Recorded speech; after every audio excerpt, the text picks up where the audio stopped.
기적은 언제 일어나는가라는 제목으로 은혜 함께 나누도록 하겠습니다. 세상에서 제일 불쌍한 사람은 바로 복음을 거부하는 사람입니다. 반대로 세상에서 가장 행복한 사람은 복음을 받아들인 사람들입니다.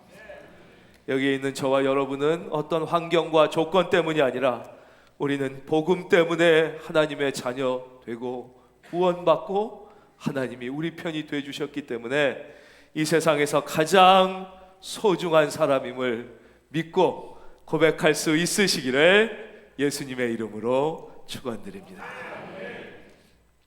한 법학자가 독일로 연수를 갔어요. 그 독일 선진 그 법학자들과 같이 세미나도 하고 독일의 판례들도 함께 연구했습니다. 그 중에 한 판례가 소개됐는데 각 맞벌이 부부가 있었는데 둘 다 자기 소득에서 40만 원씩 내서 가정 살림을 이렇게 꾸려가고 있었습니다. 근데 아내는 월 소득이 100만 원이었고 남편은 월 소득이 200만 원이었던 거예요. 그래서 아내가 생각하기를 내가 좀 억울하다. 똑같이 40만 원씩 내는 건 내가 억울하다. 남편은 200만 원을 벌고 난 그 절반뿐이 못 버는데 남편이 더 많이 내는 것이 좋을 것 같다. 그런 좀 생각이 불공평하다는 생각이 들어서 남편에게 그 자기 의견을 얘기했습니다. 나는 수입의 40%를 생활비로 내는데 당신은 20%만 내는 것은 불공평하니 당신도 40%를 내서 80만 원을 내는 게 어떻겠냐 그랬더니 남편이 반대를 했습니다. 그게 아니다. 어차피 당신과 내가 똑같은 부부 동등한데 왜 누군 더 내고 누군 덜 내야 되느냐. 똑같이 내는 게 맞다. 그리고 사실 똑같이 낸다고 해도 내가 훨씬 더 쓰지 않냐. 뭐 명절이나 무슨 크리스마스나 이래서 뭐 선물을 외부에 할 때도 거의 내가 내고 우리 둘이 무슨 좋은 날이 있어서 외식하고 그럴 때 거의 내가 지출을 하니까 나도 실제는 내 소득의 거의 40% 가까이를 가정과 당신을 위하여 지출하는 것이니까 나는 그냥 계속 40만 원만 내겠다고 그런 것입니다. 두 부부가 의견이 일치되지 않아서 결국 어쩔 수 없이 그것을 들고 법원을 찾아갔습니다. 그래서 이제 법에 이제 물은 것이에요. 그래서 지방법원과 고등법원, 대법원까지 이 재판이 가서 마침내 대법원에서 어떤 판결이 독일 대법원에서 내려졌냐면 아내가 40만 원 내고 남편도 40만 원 내는 것은 불공평하다. 남편이 소득이 200만 원이라면 같은 퍼센트인 40%를 내면 80만 원을 내는 것이 더 공평하고 맞다. 이런 판례가 내려졌다는 것이에요. 그래서 그 판례에 따라서 그 다음에 부부들이 이런 경제 거의 맞벌이를 많이 하니까 이런 의견 차이가 있을 때 이제는 더 이상 재판까지 가지 않아도 이미 내려진 판례에 따라 거의 조정이 된다. 이런 이야기를 독일의 법학자가 하는데 한국의 법학자가 그 얘기를 듣다가 의문이 생겼습니다. 그래서 이렇게 물었습니다. 그 부부가 그러고도 같이 잘 사나요? 이렇게 물었습니다. 한국의 법학자 입장에서는 아니 부부가 돈 문제 때문에 재판까지 가고 대법원까지 갔다면 이게 같이 살 수가 있을까라는 의문이 당연히 들었고 물었습니다. 근데 독일의 법학자는 그 질문을 듣고 질문을 이해를 처음에 못했다는 것입니다. 예?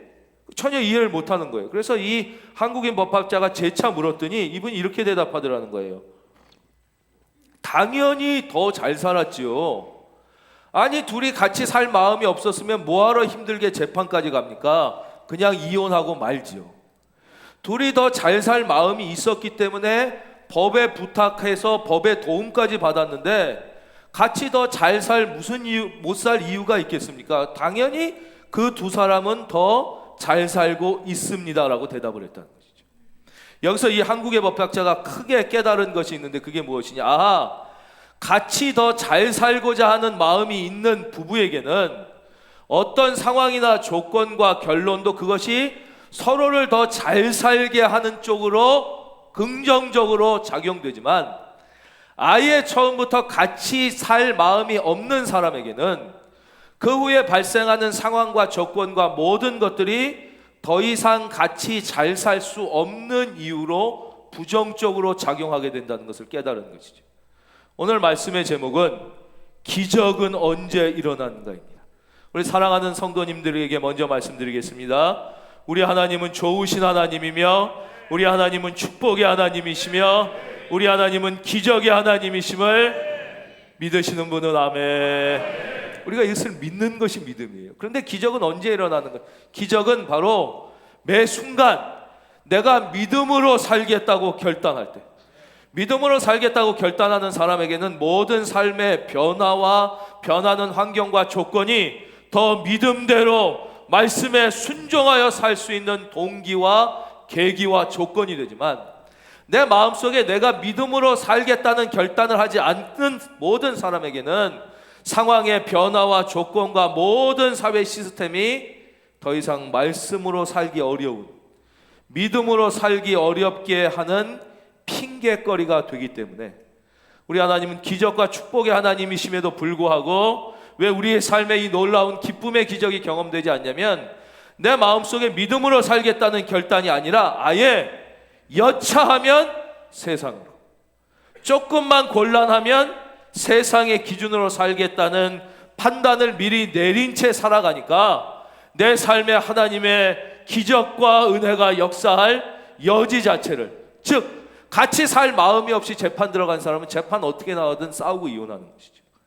같이 말씀과 믿음으로 살겠다는 결단이 없이 세상으로 나아가면 세상 속에서 우리는 모든 환경과 조건 가운데 하나님이 아니라 세상을 선택하게 되고 하나님의 기적을 경험하지 못하며 믿어도 믿지 않는 사람처럼 그런 인생을 살게 되는 것입니다.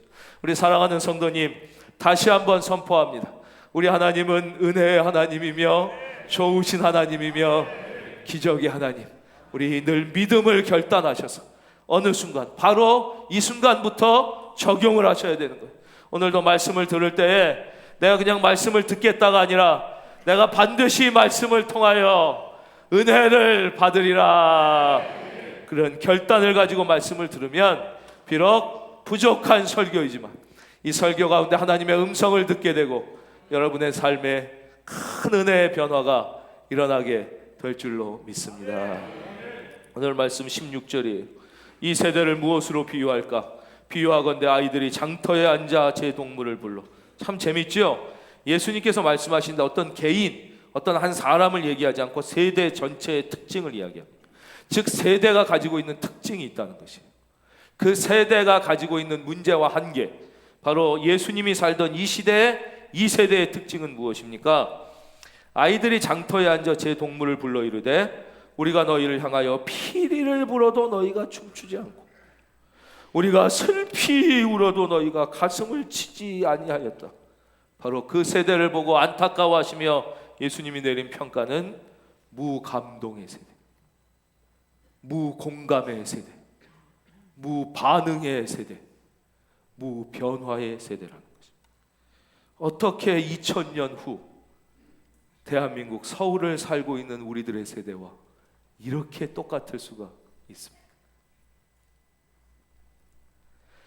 이 예를 들어서 말씀하신 거예요. 요즘엔 뭐 애들이 놀이가 많지만 옛날엔 놀이가 별로 없었고 또 애들만 집에 놀 수가 없어요. 무슨 어린이집도 없고 뭐 학원도 없으니까 장날이 돼서 부모님이 장에 다 나오면 애들을 다 데리고 나옵니다. 그래갖고 부모님은 물건을 사고 팔고 뭐 사람을 만나는 사이에 애들은 장터 앞에서 노는 거예요, 지들끼리. 근데 그때 했던 대표적인 두 가지 놀이가 하나는 결혼식 놀이고 하나는 장례식 놀이. 이 두 개에는 유대인의 깊은 지혜가 담겨져 있어요. 인생의 삶에서 가장 중요한 두 장면이 바로 결혼의 장면과 장례의 장면이기 때문에 태어나는 것은 부모님을 선택할 수 없고요, 나를 환영해 주는 사람을 고를 수 없고 남자로 태어날지 여자로 태어날지 어느 나라에서 태어날지 전혀 결정할 수 없어요. 내가 할 수 있는 게 아무것도 없어요. 그러나 결혼은 진짜 일륜지 대사예요. 결혼은 사람을 만나고 준비하고 선택합니다. 그래서 결혼은 인생에서 매우 중요한 장면입니다. 여러분 아직 결혼 안 하신 분들은 결혼을 잘하는 은혜가 있기를 바라고, 이미 결혼을 잘 하셨습니까?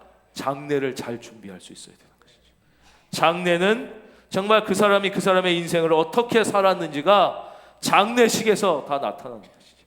성공적인 인생, 사랑을 많이 베풀고 나는 귀한 인생을 살았느냐, 그렇지 않은 인생을 살았느냐, 장례식. 그래서 이 두 놀이를 하면서 이제 유대인들은 이 애들이 결혼과 장례, 인생의 중요한 두 장면을 놀이를 통하여 상상하고 준비할 수 있도록 이렇게 했던 거예요.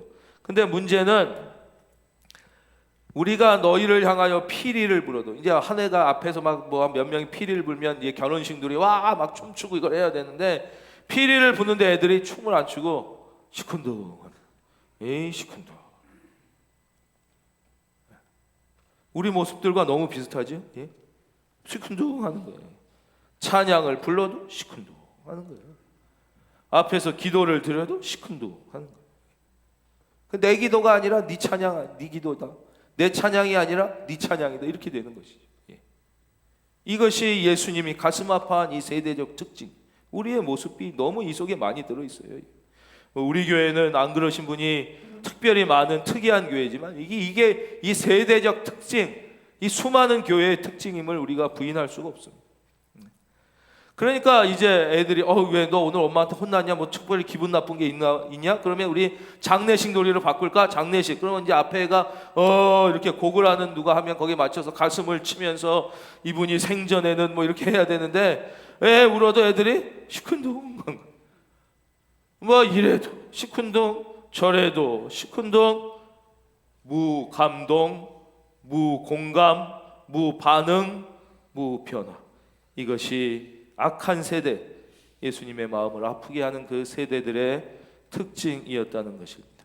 왜 이들이 무반응이었을까요? 그리고 이 세대가 잘하는 건 무엇일까요? 그런 무반응, 무감동, 무변화의 세대가 잘하는 것들이 있습니다. 그것이 바로 19절 이하에 나오는 비판과 비난입니다. 비판과 비난은 너무나 잘하는 거예요. 19절, 18절 요한이 와서 먹지도 않고 마시지도 아니하며 그들이 말하기를 귀신이 들렸다.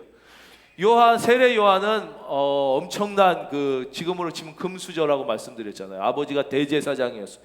좋은 집에서 잘 먹고 잘 살 수 있었지만 그는 험한 옷을 입고 험한 데서 자면서 회개하라 천국이 가까이 왔다. 왜 그랬다고 말씀드렸죠? 지금 당장 여기서 먹고 살고 잘 먹고 잘 사는 것보다 이 회개와 천국의 문제가 너무 중요하고 시급하기 때문에 할렐루야. 이게 시급하기 때문에 이거를 강조하기 위하여 그랬더니 그걸 뭐라고 욕했냐? 이제 귀신 들린 거 아니야? 우리말로 바꾸면 뭐지? 미친 거 아니야? 쟤 왜 저래? 쟤 왜 이렇게 관심 종자야? 쟤 왜 이렇게 쇼하고 있어? 이렇게 비난하며 비판하며 반응했다는 거죠. 또 예수님 19절 인자는 와서 먹고 마시며 말하기를 보라 먹기를 탐하고 포도주를 즐기는 사람이야. 세리와 죄인의 친구다.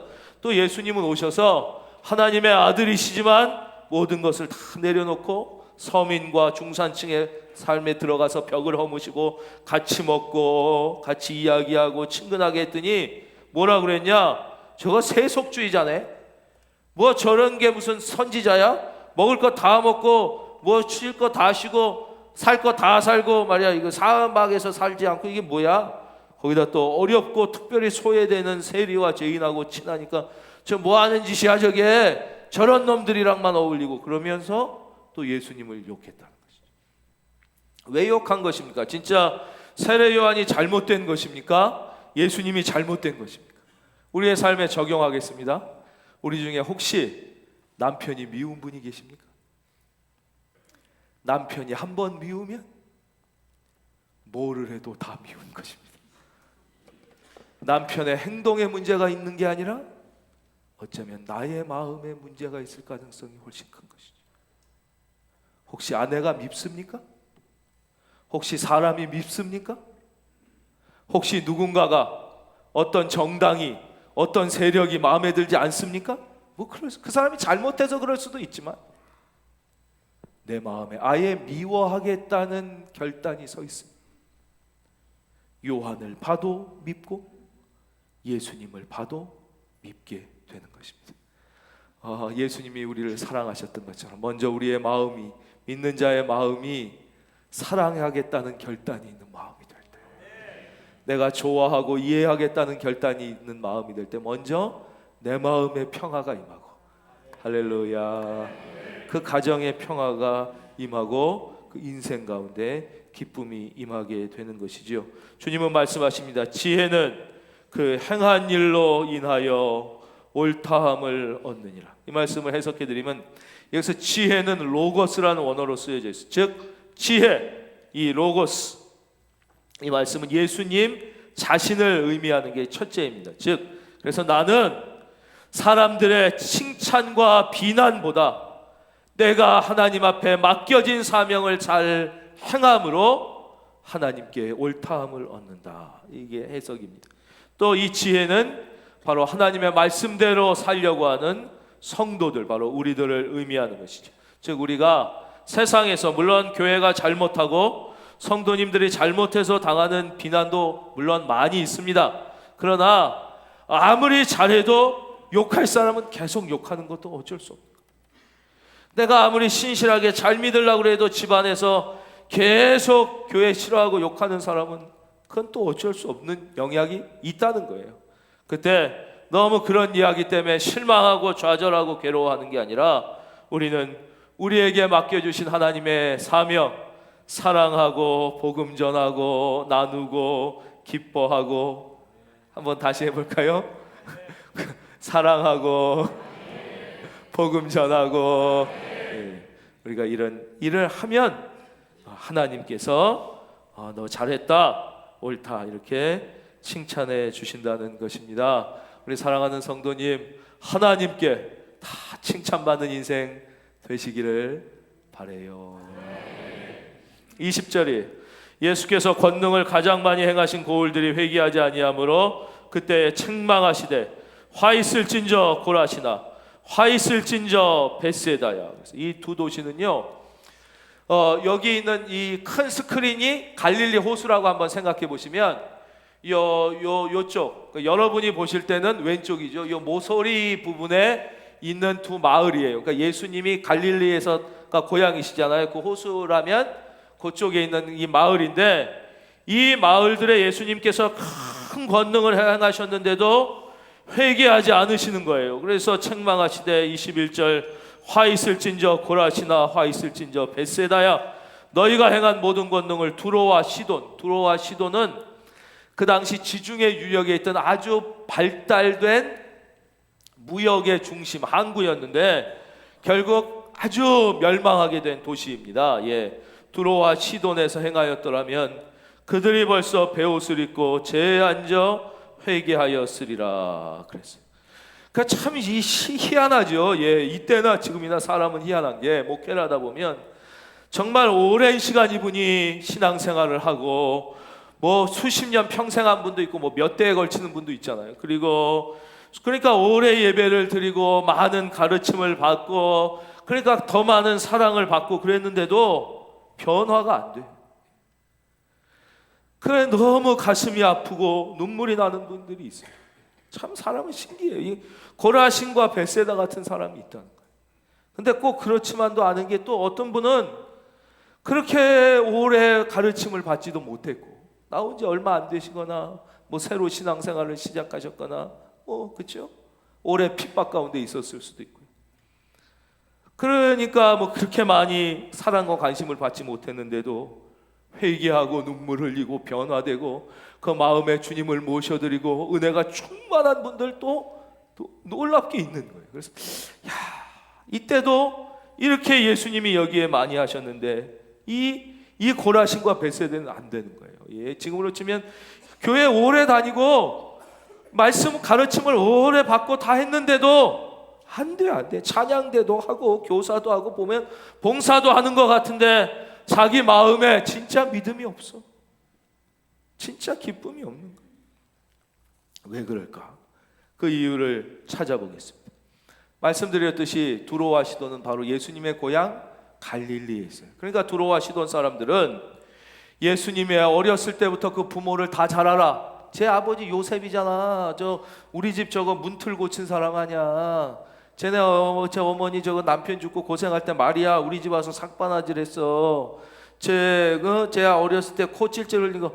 예수님의 인간적 모습을 계속 보면서 이 사람들은 예수님이 말씀하실 때 예수님을 통하여 하늘의 음성, 하나님의 아들의 음성을 듣질 못하고 영의 눈이 열리질 못한 것이죠. 영의 눈이 닫힌 채로 인간의 소리, 인간의 지식들만 계속 들었기 때문에 그 속에서 하나님을 만나고 영적인 변화를 경험하지 못한 것이죠. 사랑하는 성도님, 성경은 하나님의 말씀이요 우리는 영적인 존재이고요, 여러분에게 영의 눈이 열릴 수 있기를, 영의 인생이 시작될 수 있기를 주님의 이름으로 축원합니다. 우리는 영적인 존재, 이 영의 눈이 열리고 영의 말씀이 들려야 인간이 인간된, 안 그러면 멸망하는 짐승과 같다고 성경이 말씀하십니다. 사람이나 짐승이나 영의 눈이 열리지 않으면 이 땅에서 살다가 거북이가 우리보다 오래 살아요. 200년. 그렇죠? 인생이 60만 있다 영의 눈이 열리지 않으면, 영의 눈이 아니에요. 왜냐? 계속 예수님을 인간적으로 봤기 때문에 그렇죠. 마찬가지입니다. 교회에 나와서 부족한 사람을 통하여 사람의 입술로 전해지지만 그 속에 하나님의 음성, 영의 음성을 들을 수 있으시기를 다시 한번 주님의 이름으로 축원드립니다. 그렇지 못하면 고라신과 벳세다처럼 되는 거예요.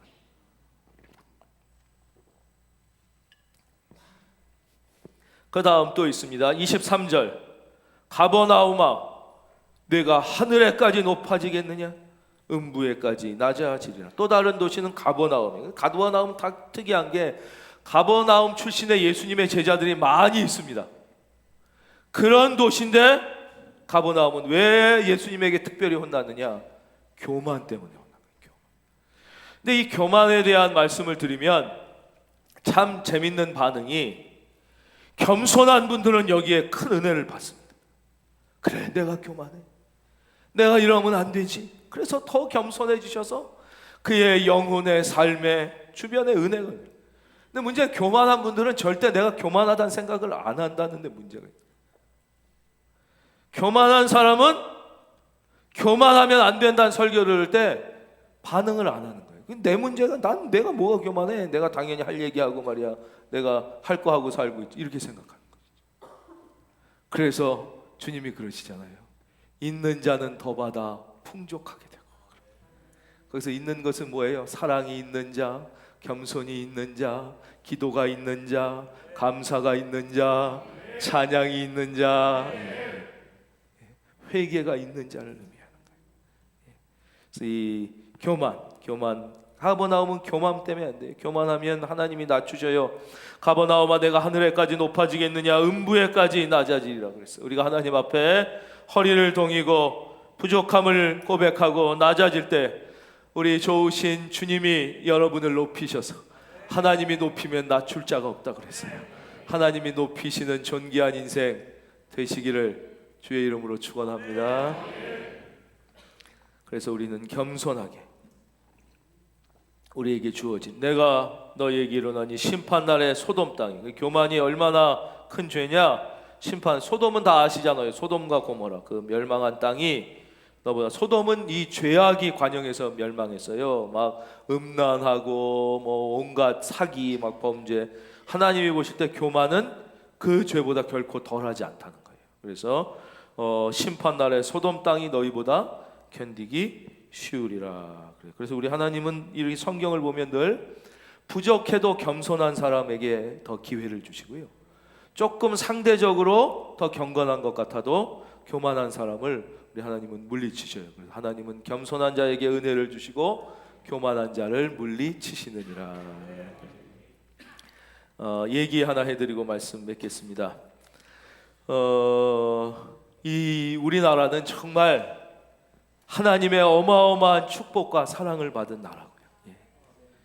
우리 개인도 너무 큰 사랑을 받았고, 이렇게 좋은 시대에 산다는 게 기가 막힌 것이고, 정말 이 시대에 이렇게 산다는 게 한량없는 우리가 은혜와 축복을 받은 사람들. 우리 교회, 큰 은혜 교회, 말할 수 없는 하나님의 은총, 정말 자격이 없는 교회에 하나님이 어마어마하게 부어주신 거예요. 우리가 이렇게 은혜 받은 사람이, 은혜 받은 민족이, 은혜 받은 교회가 어떻게 살아야 되느냐. 우리가 너무 이것은 자꾸 은혜를 차버리는 거예요. 하나님을 마음 아프게. 우리가 지금도 성도님이 많이 나오셔서 정말 기쁘고 감사하지만 우리가 도대체 얼마나 더 나오면 만족이 있겠습니까? 진짜 계속 많이 나오고 더더더 그러면 10,000명이 출석하면 그땐 진짜 만족이 있겠습니까? 20,000명이 출석하면 그땐 만족이야. 계속 더더 그러면 그는 하나님이 은혜를 주실 수 없어요. 주님이 주신 은혜를 감사하는 것이죠.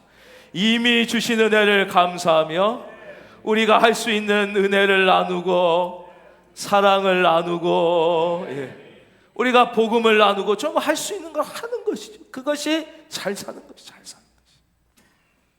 우리 개인도 너무너무 우리가 은혜를 많이 받은 거예요. 너무 비교하면 안 돼요. 여기 왜 이 애들이 이렇게 패역한 세대가 돼서 피리를 불어도 춤추지 않고 울어도 가슴 치지 않았느냐? 왜 그런 줄 아세요? 왜 네가 피리 부냐는 거예요. 그 마음이 우리 안에 있는 거예요. 왜 네가 나보다, 그 마음이. 한 형제가, 우리나라에 전해 내려오는 얘기잖아요. 형제가 나무를 하러 산에 갔어요. 나무를 하러 산에 갔다가 큰 절구통을 발견합니다. 엄청 커가지고 혼자 다 들 수가 없을 정도. 형은 절구통을 들고 동생은 공이를 들고 내려옵니다. 들고 내려와가지고 그 이제 저녁이 돼서 쌀을 넣고 거기다 빻더니, 쌀을 넣고 찧었더니 쌀이 금덩이가 되는 거예요. 깜짝 놀라서 보리를 넣고 빻더니 보리가 금이 되는 거예요. 콩을 넣었더니 다 금이 되는 거예요. 그래가지고 어마어마하게 잘 살게 된 거예요. 너무 형제가 잘 살게 됐어요. 근데 동생의 마음에 이런 생각이 들었어요. 내가 좀 더 잘 살면 안 되나? 내가 맨날 둘째라고 그래서 늘 어렸을 때부터 형 뒤로 밀렸는데 내가 좀 더 잘 살면 안 되나? 그래가지고 나도 좀 더 챙겨야겠다. 밤에 몰래 절구통을 갖고 나왔어. 내가 형 잘 때 내 걸 더 갖고 쌀을 샥 넣어가지고 절구를 팍 쪘는데 갑자기 하늘에서 번개가 빡 오더니 절구통이 쫙 갈라져서 못 쓰게 됐더라. 이런 얘기. 우리가 지금 비슷하단 말이에요. 이 정도면 너무 잘 사는데 그렇게 남 비교해가지고 더 잘 살면 못 견디는 건 못 견디는. 파리에, 이것도 실제 있었던 일입니다. 이거는 아마 18세기 말 무렵에 두 형제가 파리 외곽에서 파리로 들어가려고 마차를 기다리고 있었어요. 시골 애들이, 어려운 애. 우리로 치면 한 수원 용인 정도 됐을지 몰라요. 마차가 왔어요. 마차에 10여 명의 사람이 타고 있었는데 탁 탔어요. 그리고 손을 흔들고 마차가 떠났어요. 한참 마차를 달리는데 그 중에 한 사람이 마차 뒤에 누가 따라오는 것 같은데? 그랬어요. 근데 사람들이 다 자기 일에 바빠서 신경을 안 썼어요. 마차가 한참 갔는데 이제 다음 역이 돼서 섰어요. 사람들이 타고 내리고 그러더니 애가 왔다 갔다 하더니 또 마차가 출발하는데 한참 마차가 달리는데 또 뒤에 누가 막 따라오는 것 같아. 아까 그 사람, 쟤 아까도 따라오지 지금도 또 따라오네. 저 뭔데 따라오냐? 그랬어. 그러니까 그때 사람들이 수군대면서 보기 시작했어요. 나도 본 것 같은데? 전역에서부터 따라오는 것 같은데? 그제서야 한 타고 있던 애가 얘기를 했어요. 저기 지금 뛰어오는 저 사람은 제 형입니다. 우리가 마차를 타고 파리로 오려고 그랬는데 돈이 없어서 둘 다 탈 돈이 안 됐습니다. 형이 네가 더 어리니까 네가 타라. 그러면 형은 파리 가는 길을 몰라도 그 마차 길을 보고 내가 쫓아가겠다. 그래서 우리 내리는 역에서 만나자. 그래서 형은 저보다 나이가 많아서 뛰어오고 저 혼자 타고 있는 것입니다. 거기 있는 사람들이 다 감동을 받은 거예요.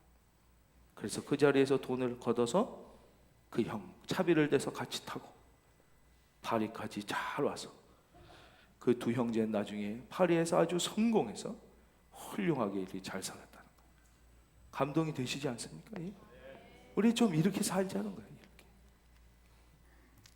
우리나라가 물론 부족하고 더 좋아져야 되겠지만 먼저 하나님이 이 나라에 주신 은혜에 감사를 좀 먼저 하고, 지구상 70억 정도가 지구에 있는데 우리나라보다 좋은 나라가 솔직히 몇 나라 되냐?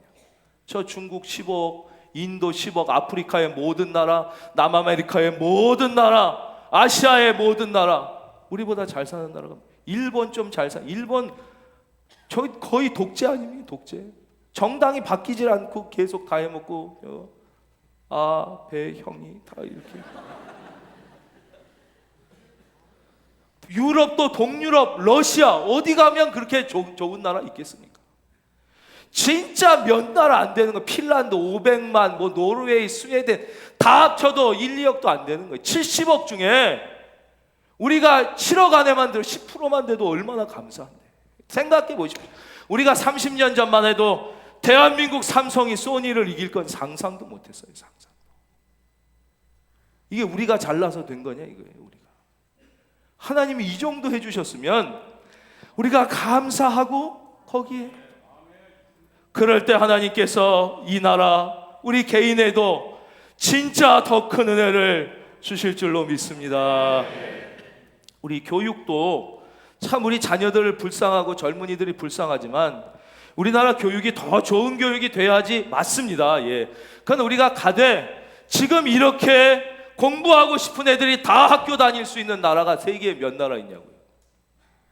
우리 어르신들 다 공부하고 싶어도 학교 못 다니던 나라에서 공부하고만 싶으면 다 학교 다닐 수 있는 나라 만들어준 것만 해도 우리가 먼저 감사하고. 그럼 중국 가서 자녀 공부하면 나을 것 같아요. 인도, 아프리카 어디, 남아메리카 어디, 일본 입시 경쟁 치열한 거 우리보다 더 치열하고요. 뭐 동유럽, 전 세계, 영국, 미국은 다 기부금 입학합니다. 부자 자식들 다 그렇게 대학 가도 우리는 그거보다 낫잖아요. 영국 귀족 자식들은 고등학교 때부터 다 귀족 학교 가서 이튼스쿨 뭐 이런 데다, 우리는 그거보다 낫잖아요. 그럼 기껏해야 북유럽의 몇 나라 70억 중에 우리가 아무리 못 잡아도 하나님이 이 나라 교육도 7억 안에 10% 들게, 그 우리가 똑똑해 그런 거냐 이거예요. 우리가 똑똑해 그런 거냐. 하나님이 이 나라 그래도 못 살지만 예수님 믿고 살겠다고 우리 어머니들이 기도하고 교회에서 기도할 때 하나님께서 이 나라를 불쌍히 여기셔서 주신 은혜요 선물인 줄로 믿으시면 아멘. 우리가 더 먼저 감사하고 그 위에서 뭘 더 잘한 세상 분들이야 뭐 그걸 모르니까, 은혜를 모르니까 뭐 더 뭐 비판만 하고 더 막 나게 해야 또 그럴 필요도 있어요. 그러나 최소한 하나님의 자녀이고 믿는 우리는 이게 은혜로 하나님이 이렇게 주신 선물을 먼저 감사할 때 하나님께서 이 나라도 그렇고 교회도 그렇고 사랑하는 성도님 한 분 한 분도 하나님께서 내일을 더 빛나고 더 은혜롭고 승리하는 고라신과 이 가버나움 같은 인생이 아니라 진짜 축복의 인생으로 다 그렇게 되시기를 예수님의 이름으로 축원합니다.